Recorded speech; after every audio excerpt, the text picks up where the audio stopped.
again, no? Ano lang tayo dun sa, you know, social media or online or internet etiquette. Pero ang gagamitin natin example is yung Pinoy Big Brother. Okay? Siyempre nag-iba na raw ng duos, no? After a week, no? Kasi lalo na kung ipapanatilihin yung duo last week, wala na yung isa. So, kailangan na magpalit at saka may pumasok na atang ibang housemate pa, may papasok. May pumasok na ata. No? May pumasok na atang bago. So, yun lang masasabi natin, no? Hindi natin, agaya nung boyfriend nung isang housemate na si AZ Martinez ba yan, no? Yung tinatawag ni Ivana na kambal. No, sayang eh. Kasi may boyfriend siya sa loob pero masisira. Buti na lang itong si Dustin hindi nagpadala, no? Kasi alam niya yung tinatawag na bro code, yung respeto sa kaibigan. You know, how many people, whether babae o lalaki, na ino-honor yun? You know, nakita ko yung interview ni Boy Abunda kay Myrtle at saka Myrtle Sarosa at saka kay Keanu Reeves. Talagang pag nandun ka sa bahay, you tend to develop feelings. Kasi nga nag-iisa ka, wala kang communication from galing sa labas. So makaka-develop ka talaga ng emotions. Yun ay lagi ko sinasabi. Diba? So kung talagang, kasi nasa loob pa yung isa, okay, yung referring to the spana, nasa loob yung isa, nasa labas yung isa. So, it depends upon dun sa nasa labas, kung bibitaw na siya o hindi.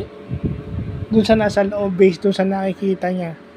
And na-appreciate niya yung kaibigan niya rin na nasa loob. So, hindi natin alam, may nominated na eh. Si Charlie lang ata yung na-immune. May immunity from nomination. So, at least itong mga nagsiship na to, ito yung nakakainis sa internet. Ito yung nakakainis sa internet dahil iniisip lang nila yung kanilang nararamdaman eh. Hindi nila iniisip yung hirap ng taong nasa loob ng Pinoy Big Brother house. At saka yung hirap din ng mga naiwan nila sa labas. Mahirap din na may naiwan ka sa labas at ikaw mismo na nasa loob ka ng bahay. Parehong mahirap yun sa inyo. Diba? Sabihin ko na lang sa inyo, sinabi na nung isa, nung kalalabas lang, sinabi niya, mababaliw na siya sa loob.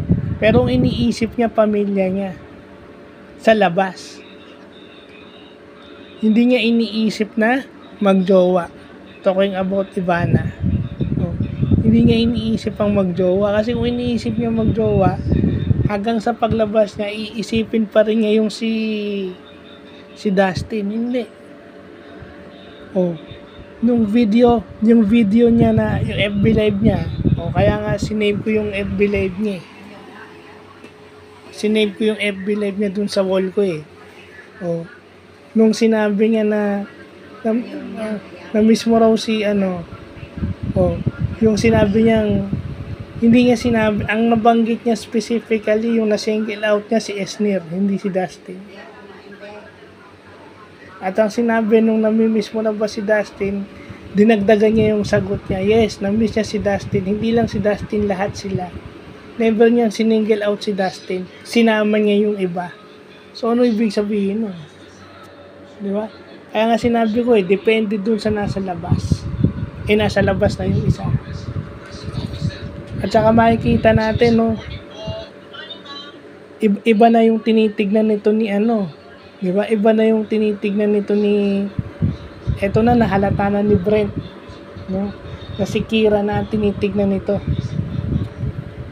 Si Kira na ang tinitignan nito. Crush nito si Kira. Looks. Pero yung ideal type ng girl, okay, hindi natin alam dahil si Kira yung ideal type nito. Hindi natin alam kung anong magiging manifestations nito. So Sana, yung sinasabing antayin, ang sinagot lang niya is yung vlog, para sa akin ha. Sinagot lang nung recently lumabas na house guest yung vlog sa social media. Sinagot lang niya is yung definitely magkakaroon ng content. Si Esnir specifically. At saka yung anong tawag nito, nung never siyang nag-single out na housemate. Kahit dun sa Instagram, sa FB at saka sa Instagram post niya, lahat. Wala siyang single out na pangalan. Lahat. Ang hirap lang kasi dito sa mga ano na to, sinisingle out kahit wala namang siningle out. So yung word na secret, abangan na lang natin kung sino yun. Kasi so far, wala pa naman siyang sinasabi. Wala siyang sinisingle out. So pag walang sinisingle out, ibig sabihin wala. So yun lang po.